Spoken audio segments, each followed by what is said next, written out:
de quoi parle ce passage? Il dit, je lui demande que ta participation à la foi soit efficace pour la cause de Christ, en faisant reconnaître en nous toute espèce de bien. J'ai en effet éprouvé beaucoup de joie et de consolation au sujet de ta charité, car par toi, frère, le cœur des saints a été tranquillisé. C'est pourquoi, bien que j'ai en Christ toute liberté de te prescrire ce qui est convenable, ensuite on finit avec le verset 9, je pense. Alors c'est de préférence au nom de la charité que je t'adresse une prière, étant ce que je suis, Paul, vieillard, et de plus maintenant prisonnier de Jésus-Christ. Qu'est-ce que ce verset nous parle? Quel est ce passage? De quoi ce passage nous parle-t-il, frères et sœurs? Ce passage nous parle quoi? Amen. Ce passage nous parle de... Je veux que quelqu'un me réponde. Je peux vous répondre, mais je veux que quelqu'un dise quelque chose par rapport à ça. Quel est le thème principal dans ce passage? Ne regardez pas mot par mot, regardez le thème principal.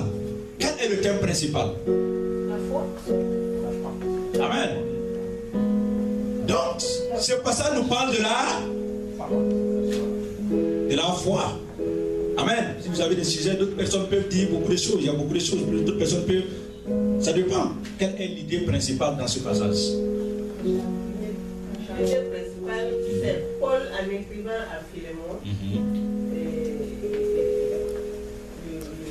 Prie le Seigneur pour lui. Alléluia. Pour qu'il puisse mettre en application tout ce que vraiment il a reçu comme enseignement. Amen.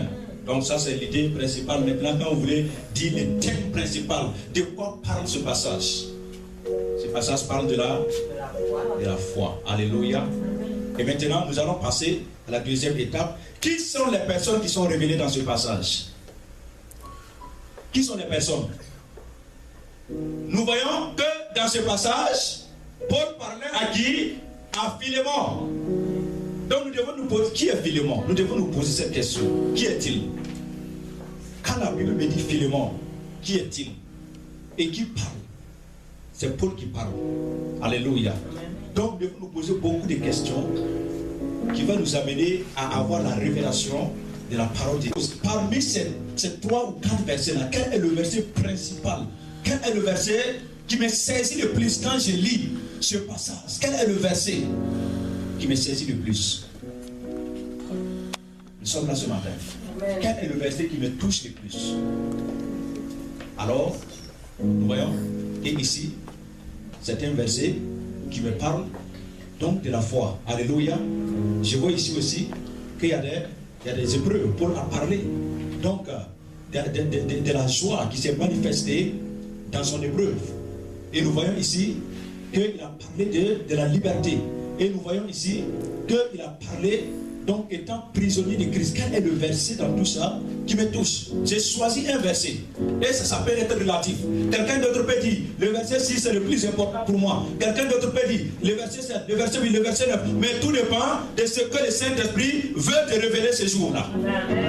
Aujourd'hui tu peux lire, le Saint-Esprit va te dire le verset que je vais te révéler c'est le verset 6. Demain tu lis, le Saint-Esprit dit regarde le verset 8.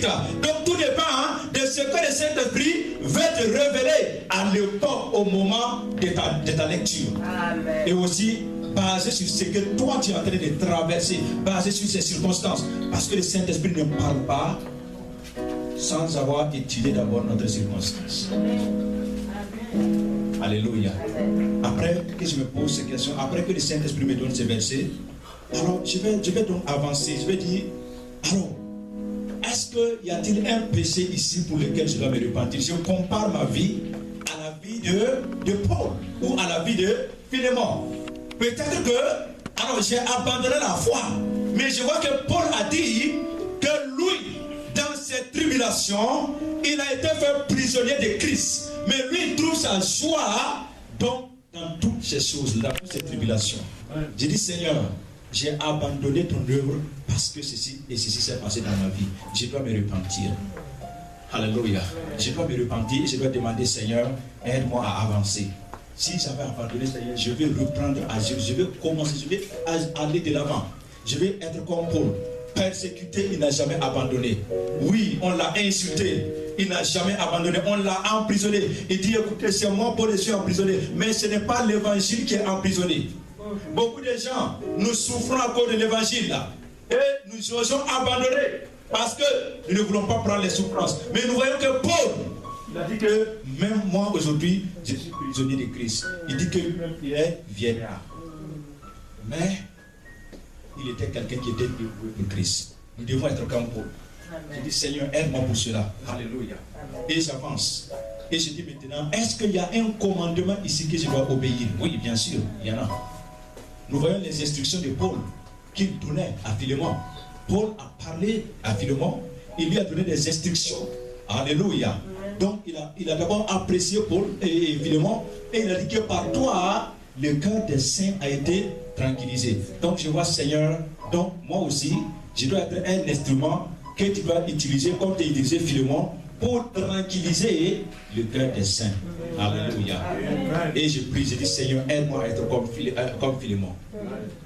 Aide-moi à être comme Philémon. Aide-moi, Seigneur. Utilise-moi comme tu l'as utilisé.